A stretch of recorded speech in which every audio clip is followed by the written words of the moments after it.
મિત્રો, અત્યારના મહત્વના સમાચારમાં સૌપ્રથમ વાત કરીશું હવામાન સ્થિતિની. રાજ્યમાં અત્યાર સુધીમાં સિઝનનો 68%થી વધુ વરસાદ નોંધાઈ ચૂક્યો છે, જે ગુજરાતીઓ માટે ઘી કેળા જેવા સમાચાર સાબિત થઈ શકે છે. આગળ વધીશું અને વાત કરીશું વરસાદની આગાહી. હવામાન વિભાગની માહિતી અનુસાર આગામી 3 થી 7 દિવસોમાં રાજ્યના વિવિધ ભાગો, ખાસ કરીને દક્ષિણ ગુજરાત, સૌરાષ્ટ્ર અને મધ્ય ગુજરાતમાં હળવાથી મધ્યમ અને ગાજવીજ સાથે વરસાદી માહોલ યથાવત રહેશે. ત્યારે આગળ વાત કરીએ તો ડેમ અને જળાશયોની પરિસ્થિતિ.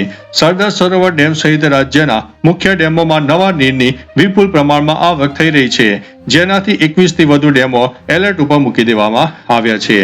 અન્ય મહત્વના સમાચારની વાત કરીએ તો રેસ્ક્યુ ઓપરેશન. સૌરાષ્ટ્રમાં ખાસ કરીને મોરબી અને રાજકોટ અને વડોદરા અને ડભોઈ પંથકમાં ભારે વરસાદના કારણે નીચાણવાળા વિસ્તારો અને નદી કાંઠે ફસાયેલા લોકોને એનડીઆરએફ અને એસડીઆરએફની ટીમ દ્વારા સુરક્ષિત રીતે રેસ્ક્યુ કરવામાં આવ્યા છે.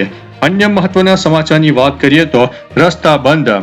ભારે વરસાદથી જળબંબાકાર થવાને કારણે રાજ્યમાં 600 થી વધુ ગ્રામીણ રસ્તાઓ અને માર્ગો વાહન વ્યવહાર ઉપર પ્રભાવિત થયા છે. અન્ય મહત્વના સમાચારની વાત કરીએ તો જળાશયોની પરિસ્થિતિ. સ્થાનિક તંત્ર અને કલેક્ટરશ્રીઓના નીચાણવાળા ગામોમાં સંપર્કમાં રહેવાની અને પાણી છોડતી વખતે એલર્ટ આપવાની સૂચના આપવામાં આવી છે.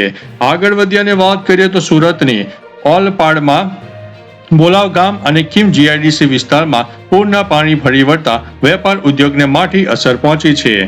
આગળ વધી અને વાત કરીએ તો સુરેન્દ્રનગરનું વઢવાણના દેદારદરા ગામે ભારે વરસાદના કારણે ખેતરો બેટમાં ફેરવાઈ ગયા છે અને કેટલાક મકાનોને વ્યાપક નુકસાન પહોંચ્યું હોવાના સમાચાર છે. અન્ય મહત્વના સમાચારની વાત કરીએ તો હવામાન વિભાગની આગાહી. દક્ષિણ ગુજરાત અને સૌરાષ્ટ્રના વિવિધ વિસ્તારમાં ગાજવીજ સાથે હળવાથી મધ્યમ વરસાદી માહોલ જોવા મળશે. અન્ય મહત્વના સમાચારની વાત કરીએ તો ભરૂચમાં કીમ નદીના ધસમસતા પૂરમાં ફસાયેલા યુવકનો પોલીસ અને સ્થાનિક ટીમો દ્વારા રેસ્ક્યુ ઓપરેશન બહાર પાડવામાં આવ્યું હતું. આગળ વધી અને વાત કરીએ તો અમદાવાદની પેરામેડિકલ અભ્યાસક્રમોમાં પ્રવેશ માટે વેરિફિકેશન પ્રક્રિયાનો આજે અંતિમ દિવસ છે. અન્ય મહત્વના સમાચારની વાત કરીએ તો વડોદરાના પાદરાની મેઢાદ ગામે વિશ્વામિત્રી નદી કિનારે કિશોરી પર મગરના હુમલા બાદ એસડીઆરની ટીમ દ્વારા સર્ચ ઓપરેશન ચાલુ કરવામાં આવ્યું છે. અન્ય મહત્વના સમાચારની વાત કરીએ તો રાજકોટની બેડીપરા વિસ્તારમાં જર્જરિત મકાન ધરાશાયી થતા દુર્ઘટના સર્જાઈ છે. આગળ વધી અને વાત કરીએ તો ગીર સોમનાથની ગીર ગઢડા અને જામવાડા પંથકના વાડી વિસ્તારોમાં સિંહોના પરિવારની અવરજવરના દ્રશ્યો સીસીટીવીમાં કેદ થયા છે. અન્ય મહત્વના સમાચારની વાત કરીએ તો અમદાવાદની સાયન્સ સિટી રોડ નજીક હિટ એન્ડ રનની ઘટનામાં યુવકનું મોત થતા પોલીસે તપાસ હાથ ધરી છે. આગળ વધી અને વાત કરીએ તો પંચમહાલની શહેરા અને આસપાસના ગ્રામ્ય વિસ્તારોમાં વિરામ બાદ વરસાદી ઝાપટા પડતા વાતાવરણમાં ઠંડક પ્રસરી જવા પામી છે. અન્ય મહત્વના સમાચારની વાત કરીએ તો જળાશયોની સ્થિતિ. સરદાર સરોવર સહિત રાજ્યના મુખ્ય ડેમોમાં પાણીની આવક થતા નીચાણવાળા વિસ્તારોને અત્યારે એલર્ટ કરી દેવામાં આવ્યા છે.